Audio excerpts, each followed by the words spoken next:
Panorama group, जो सोचता है वो करता है। नमस्कार, भारत लाइव देख रहे हैं आप।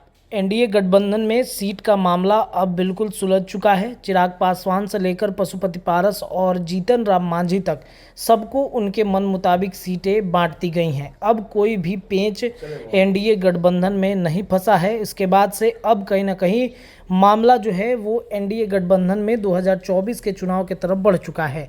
एक तरफ जहां 2024 के चुनाव की तरफ एनडीए गठबंधन में मामला बढ़ा, तो दूसरी तरफ बात करें महागठबंधन की, इंडिया अलायंस की, तो सीटों का बंटवारा अब इंडिया अलायंस में फंसता हुआ दिख रहा है।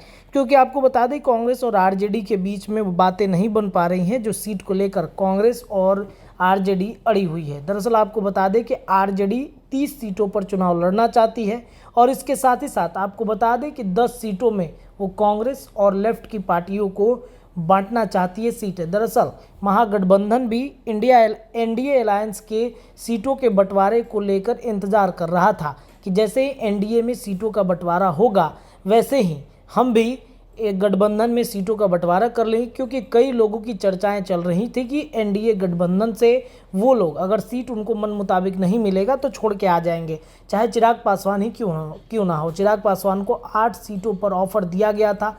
8 सीटों के अलावा चिराग पासवान के चाचा पशुपति पारस को भी सीटों का ऑफर दिया जा चुका था, जिसके बाद से कहीं ना कहीं इस बात का इंतजार इंडिया अलायंस भी कर रहा था। इधर तेजस्वी यादव अड़े हुए हैं कि 30 सीटों से कम में हम इस बार लोकसभा के चुनाव कम में नहीं लड़ेंगे। उधर कांग्रेस की बातचीत करें तो कांग्रेस के बचे लगभग, आपको बता दें कि कांग्रेस 12 से 15 सीटों पर चुनाव लड़ने की बात कह रहा है। ऐसे में लेफ्ट की पार्टियां भी उसी आसपास में सीटों के बंटवारे को लेकर चर्चाएं कर रही हैं कि वही सीटें हमें भी इस बार ज़्यादा चाहिए। तो ये मामला अब कहीं ना कहीं एनडीए गठबंधन से हटकर इंडिया गठबंधन में जाकर फंस गया है। इंडिया गठबंधन में सीट बंटवारा कैसे होता है ये देखना बड़ा ही अब दिलचस्प हो जाएगा। चिराग पासवान को भी संपर्क किया गया था जब एनडीए गठबंधन से उनकी बातें नहीं बन पा रही थी। हालांकि आज जिस तरीके से एनडीए गठबंधन में चिराग पासवान को लेकर जो चर्चाएं चल रही हैं कि एनडीए गठबंधन ने चिराग पासवान को उनके मन मुताबिक सीटें दे दी हैं, जिसके बाद से पूरी संभावनाएं इंडिया गठबंधन की समाप्त हो गई।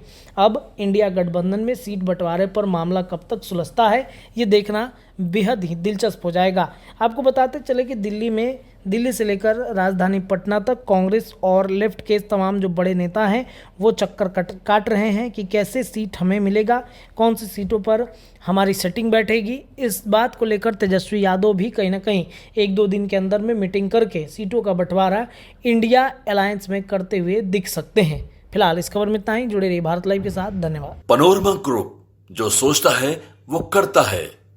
अगर ये वीडियो पसंद आई और वह बिहार के राजनीति और बिहारियत से सरोकार रखेनी तो सब्सक्राइब बटन दबा के चैनल के सब्सक्राइब कर ली। ओजे एगो घंटी बा, ओकरा बटन दबा देला से कुल सटीक और मारक खबर रुआ मुफ्त में मिल जाई। अगर रुआ पत्रकारिता के हमनी के नया प्रयोग में सहयोग कर चाहतानी तो ज्वाइन बटन दबा दी। पेटीएम नंबर नोट कर ली 9386816700। धन्यवाद।